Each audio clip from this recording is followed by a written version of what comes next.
Sir, PMC പദ്ധതിയിലെ സുപ്രധാന വ്യവസ്ഥകൾ എന്തെല്ലാമാണെന്നും ഇവ സംസ്ഥാനത്തെ വിദ്യാഭ്യാസ പാഠ്യപദ്ധതി എങ്ങനെ ബാധിക്കുന്നുവെന്ന് വിലയിരുത്തിയിട്ടുണ്ടോ? സിലബസ് നിശ്ചയിക്കുന്നതിൽ കേന്ദ്ര സർക്കാരിന് എന്തെങ്കിലും പങ്കുണ്ടോ എന്ന് വ്യക്തമാക്കാം. Yes minister. അല്ല, അത് തുടർന്ന് ചർച്ച ചെയ്യപ്പെടേണ്ട വിഷയങ്ങളാണ്.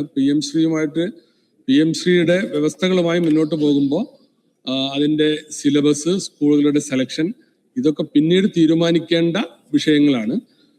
സംസ്ഥാനങ്ങൾക്ക് അവരുടെ സിലബസ് പഠിപ്പിക്കാനുള്ള സ്വാതന്ത്ര്യം ഉണ്ടാകണം എന്നുള്ളത് വളരെ പ്രധാനമാണ്. അത് പല സംസ്ഥാനങ്ങളും ചൂണ്ടിക്കാണിച്ചിട്ടുള്ള വിഷയവുമാണ്. ശ്രീ KM അഭിജിത്ത്. സർ, കോത്താരി കമ്മിറ്റിയുടെ റിപ്പോർട്ട് ഉൾപ്പെടെ ഇന്ത്യൻ വിദ്യാഭ്യാസത്തിന്റെ മേന്മകളെ സംരക്ഷിക്കാൻ ഒരുപടി റിപ്പോർട്ടുകൾ ഈ രാജ്യം കണ്ടിട്ടുണ്ട്. പക്ഷേ അതെല്ലാം കാറ്റിൽ പറത്തി കഴിഞ്ഞ ഒരു 10 വർഷക്കാലമായി കേന്ദ്രം ഭരിക്കുന്ന സർക്കാർ അതിനൊക്കെ ഇല്ലാതാക്കിയാണ്. ഇപ്പോൾ നമുക്കറിയാം, 21 ലക്ഷത്തിൽ പരം വിദ്യാർത്ഥികളെ ഇരുട്ടിൽ നിർത്തിയാണ് പരീക്ഷകളുടെ വിശ്വാസ്യത പോലും നഷ്ടപ്പെട്ട് നീറ്റ് പരീക്ഷ പോലും അട്ടിമറിക്കപ്പെടുന്ന കാഴ്ചയിൽ കാണുന്നത്. സർ, അതിന്റെ തുടർച്ചയായിട്ടാണ് PMശ്രീയും ഇന്ത്യൻ വിദ്യാഭ്യാസത്തിന്റെ മേന്മ കെടുത്താൻ കൊണ്ടുവന്ന ഈ പദ്ധതിയെ മറികടക്കാൻ, സംസ്ഥാനത്തിന്റെ കൂടി അവകാശമായ വിദ്യാഭ്യാസത്തിൽ ഈ PMശ്രീയെ മറികടക്കാൻ ഒരു കമ്മീഷനെ വെക്കാൻ നമ്മൾക്ക് സാധിക്കുമോ? അല്ലെങ്കിൽ അതിനെ മറികടക്കാനുള്ള എന്തെല്ലാം നടപടികൾ നമുക്ക് കൈക്കൊള്ളാൻ സാധിക്കും? മിനിസ്റ്റർ. സർ, ഇവിടെ സൂചിപ്പിച്ചതുപോലെ വിദ്യാഭ്യാസം എന്ന് പറയുന്നത് നമ്മുടെ ഭരണഘടനയുടെ കൺകറന്റ് ലിസ്റ്റിലുള്ളതാണ്. അപ്പൊ അതിൽ കൃത്യമായും സംസ്ഥാനത്തിന് അതിന്റെ അവകാശമുണ്ട്. ഒരു സംസ്ഥാനത്തെ വിദ്യാലയങ്ങളിൽ എന്തു പഠിപ്പിക്കണം എന്ന് തീരുമാനിക്കുന്നതിന് ആ സംസ്ഥാനം ഭരിക്കുന്ന ഭരണകൂടത്തിന്റെ അല്ലെങ്കിൽ സംസ്ഥാനത്തിന്റെ അഭിപ്രായത്തിന് പ്രാമുഖ്യം ഉണ്ടാവണം. അതുകൊണ്ട് തന്നെ ആ ദിശയിൽ നമുക്ക് പ്രവർത്തനങ്ങൾ മുന്നോട്ട് കൊണ്ടുപോകാവുന്നതുമാണ്. ശ്രീ പ്രവീൺ കുമാർ. സർ, ഈ സഭയ്ക്കകത്തും പുറത്തും സജീവമായി ചർച്ച ചെയ്യുന്ന വിഷയമുണ്ടല്ലോ, ഇടതുപക്ഷ സർക്കാർ കരാറിൽ ഒപ്പിട്ട PMC പദ്ധതി.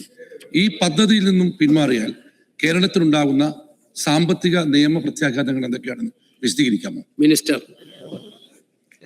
അല്ല, അതും കഴിഞ്ഞ തവണയും ഞാൻ വിശദീകരിച്ചാണ്. ഒന്നുകൂടി പറയാം. ഈ കരാറ്, കഴിഞ്ഞ ഗവൺമെന്റ് ഒപ്പിട്ട കരാറിന്റെ സവിശേഷത എന്ന് പറയുന്നത് അതിൽ സംസ്ഥാനത്തിന് പിന്മാറാൻ കഴിയാത്തൊരു സ്ഥിതിയുണ്ട്. യൂണിലേറ്ററലാണ്. പിന്മാറാനുള്ള അവകാശം കേന്ദ്രത്തിന് മാത്രം നിക്ഷിപ്തമായി കൊടുത്തിരിക്കുകയാണ്. പിന്നെ അതുകൊണ്ട് ഉണ്ടാകാവുന്നതെന്ന് പറയുമ്പോൾ ഡയറക്റ്റ് ഉണ്ടാകാവുന്നത് അതുവഴി കിട്ടാവുന്ന ഒരു എമൗണ്ട് 152 ബ്ലോക്കുകളിൽ 304 സ്കൂളുകൾക്ക് 1 കോടി രൂപ വീതം 3 വർഷം വെച്ച് കിട്ടുമ്പോൾ ഒരു 900 കോടിയിൽ പരം, 1000 കോടിയിൽ താഴെ രൂപ ആ ഇനത്തിലും, പിന്നെ അന്യായമായി ഇത് ഒപ്പിടാത്തതിന്റെ പേരിൽ മറ്റ് കേന്ദ്ര ഫണ്ടുകൾ തടഞ്ഞു വെക്കുന്നു എന്നുള്ളതൊരു വസ്തുതയാണല്ലോ. കഴിഞ്ഞ സർക്കാർ ഒപ്പിടാൻ നിർബന്ധിതമായത് ആ ഫണ്ട് പ്രതീക്ഷിച്ചുകൊണ്ട് തന്നെയാണ്.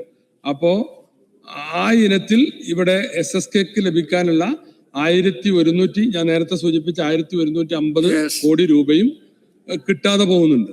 ഇങ്ങനെ വരുമ്പോ ഒപ്പിടാത്തതിന്റെ പേരിൽ 2000-ഓളം കോടി രൂപ സംസ്ഥാനത്തിന് നഷ്ടമാകുന്ന ഒരു സ്ഥിതിയുണ്ട്. ശ്രീ മുഹമ്മദ് റിയാസ്. സെപ്റ്റംബറിലാണ് നമ്മുടെ രാജ്യത്ത് PMശ്രീ വിവിധ സംസ്ഥാനങ്ങളിൽ നടപ്പിലാക്കാൻ ആരംഭിച്ചത്.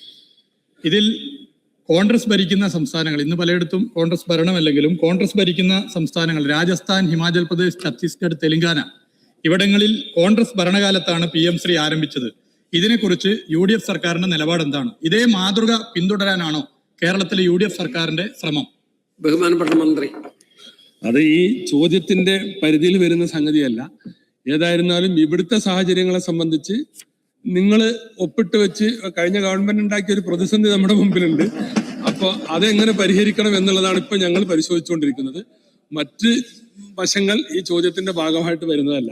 ചോദ്യം നമ്പർ 95 ശ്രീ അരുൺകുമാർ, ബഹുമാനപ്പെട്ട സാംസ്കാരിക വകുപ്പ് മന്ത്രി. ടൂറിസം മേഖലയിൽ കഴിഞ്ഞ സർക്കാരിന്റെ കാലത്തെ